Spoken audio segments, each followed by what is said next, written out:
Hi everybody, my name is Sarah, Pearls of Wisdom and Food on YouTube and Facebook. How are you today? Listen, nothing in nature blooms year-round. Nothing. So be patient with yourself.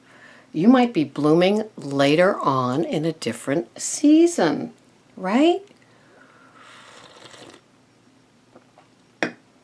I think in this world of instant, sometimes we expect those real quick results. If weight loss and getting to your goal was easy, we wouldn't have all these programs that we have today to keep us moving along and motivated.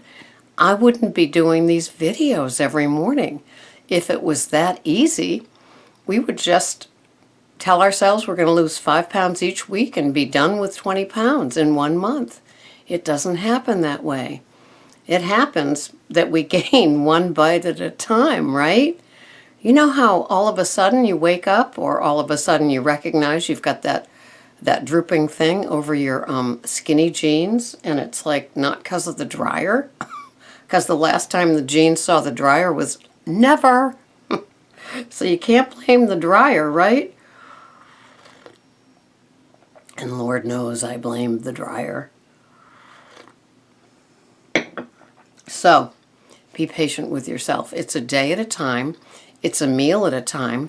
And I know that since I joined Lose It to do my tracking, that I am much more contained. And it's not that I'm a compulsive overeater. I kind of took care of that decades ago because I was a stand-up eater, lick the spoon, lick the knife, have a couple of bites, eat while cooking, sit down to eat the full meal type of person. And so it's no surprise that I gained weight that way, but I was unconscious. And so getting totally aware of my food things and how you are with your food things, you know, the nibbler thing, the thinking you're hungry. My head thinks it's hungry 24/7.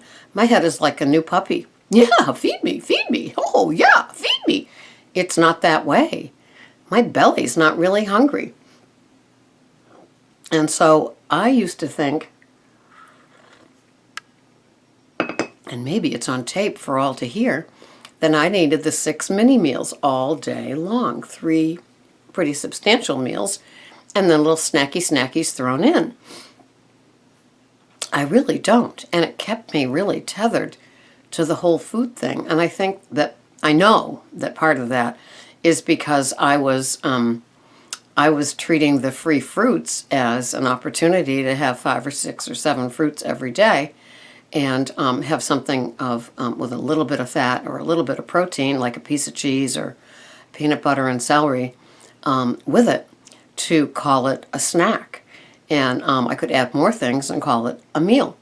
But it was having that fruit all the time that was really keeping me pumped. You know, I'd have the fruit, the blood sugar would spike, even though it was a healthy choice. And then, you know, it would tell me that it was hungry again in an hour and a half. And I know I've identified when I'm at work, even if I'm busy, I kind of was thinking, next time for a meal, next time for a meal. And if somebody wanted something, it's like, God, I was just going to have my snack. So, what I do now is have sometimes 3 meals a day, but I'm really aiming towards 2. And yesterday I just had 1. And it was very, very interesting. I was busy all day. I have a little cottage, and I was getting it ready for the painters, so that meant that I had to clean the walls and the registers and the trim on the floor and the trim on the ceiling and all the little dust webbies and all that kind of stuff. So I was busy all day with that, and I am a little sore today. A 65-and-a-half-year-old broad is a little sore. So I didn't eat because it wasn't really the condition to eat, and you know, gloves and Lysol and all that kind of stuff. So I waited until dinner, and I had my steak and baked potato, and it was delicious. And I had a tablespoon of peanut butter before I began the job, kind of like a little fuel pack. and it kind of worked. I'm kind of excited. So today I'm working my 9-hour shift, so I'm bringing my usual foods, but we'll see how the true hunger goes versus the head hunger, Well, this is when you always used to have it before. And it's just untraining. It's untraining my mind and training my mind to know that it's not really hungry. It's just bored or irritable or hold on a second. Bored, restless, or stressed. And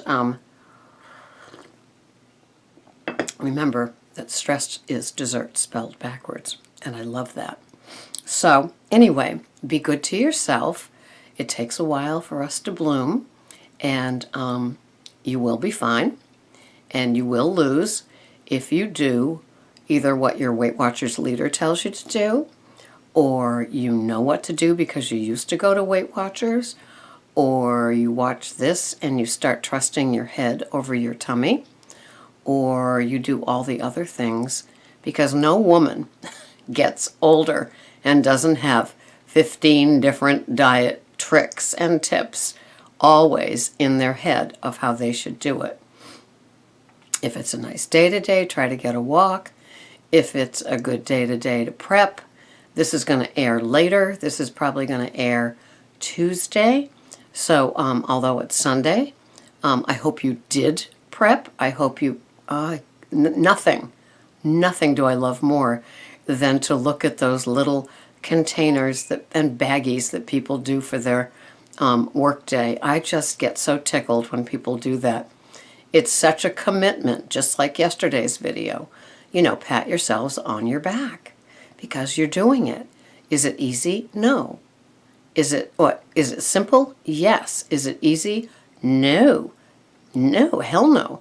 And that's why it takes the investment of doing the little chopping, the little putting, first the buying, sometimes the washing. It takes planning. And so be good to yourself with your planning and your chopping and your prepping because it pays off. You know those women that post those pictures with all those little containers and baggies and 5 apples and all those things for their work week? How proud are they? They took an hour or 2 out of their busy day and took care of themselves. So I hope they're patting themselves on their back today. Anyway, have a wonderful day. This is probably Tuesday, January 12th. And I hope you didn't have a messy Monday. Be good to yourselves, invest in yourselves, and know that nothing in nature blooms year-round. So, yeah, take care of yourselves. It will come if it's not here right now. Trust the process. Until the next time, this is Sarah. Bye-bye for now.